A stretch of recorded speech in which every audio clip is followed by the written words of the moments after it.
You've probably heard a lot of people recently screaming and yelling about fake news. Charges fly from all points on the political spectrum. This story is mistaken. It's fake news. That statement is incorrect. It's fake news. But to my mind, these arguments miss the point. Mainstream American news is all fake because the major news outlets are so consistently biased toward the left that whether any given story they report is factual or not, their overall reportage is essentially leftist propaganda. You can complain about the right-wing slant of Fox News all you want, but left-wing ABC, CBS, NBC, MSNBC, and CNN have combined almost 10 times the viewers. Look, the chief journalist at ABC is former Clinton operative George Stephanopoulos.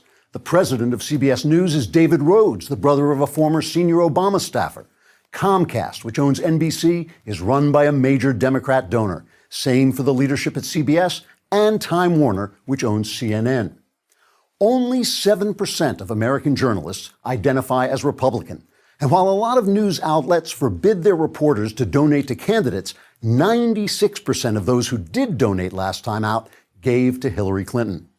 These journalists claim that despite the fact they're all Democrats, they can be objective. It just ain't so.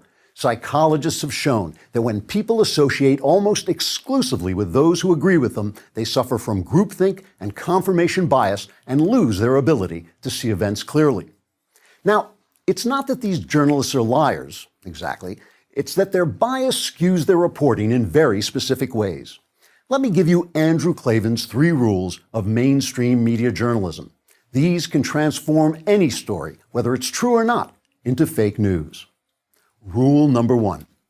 Whenever left-wing prejudices are confirmed by a single event, that event is treated as representative. But whenever left-wing prejudices are contradicted by a single event, that event is treated as an isolated incident. And if you treat it as representative, you are deemed to be hateful. So for instance, a white cop shoots a black suspect. The mainstream media treats that story as representative of general police racism, even though studies show cops don't use deadly force more often on blacks than on whites. On the other hand, if a Muslim commits an act of terrorism and someone is bold enough to point out that the terrorist act is in fact representative of the daily acts of Muslim terror around the world, this is considered Islamophobic. The leftist media cherry picks when an event illustrates a larger narrative. That's fake news. Rule number 2. When a scandal breaks on the right, the news is the scandal. When a scandal breaks on the left, the news is who wrongfully disclosed that scandalous information. Thus, when the media wanted to raise suspicions that Donald Trump was somehow in league with the Russians, they freely quoted illegally leaked information from intelligence sources.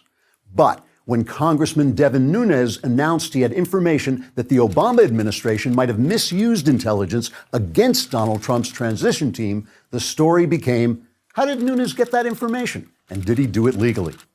The scandal meter is heavily weighted to fall to the right. Fake news. Rule number 3. Individual extremists on the right are highlighted, but the overall extremism of the left is ignored. In one of the fakest fake news stories in recent history, the mainstream media rose up as one to tar conservative Tea Party members as racist, when all they really wanted were lower taxes and less government spending.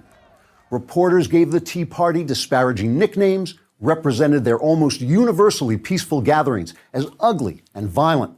And whenever an individual Tea Partier said something wrong, it was cited as evidence that the movement itself was tainted.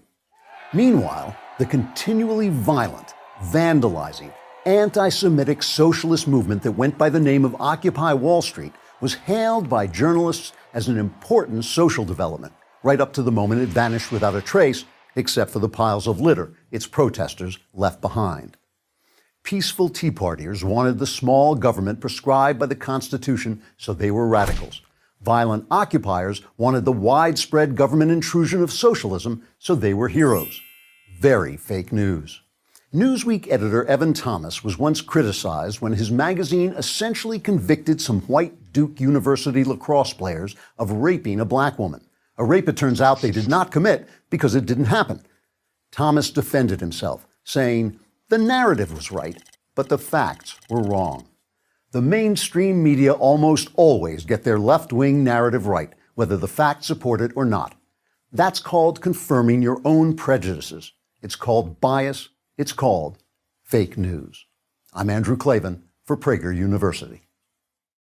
To keep these videos free, please click here.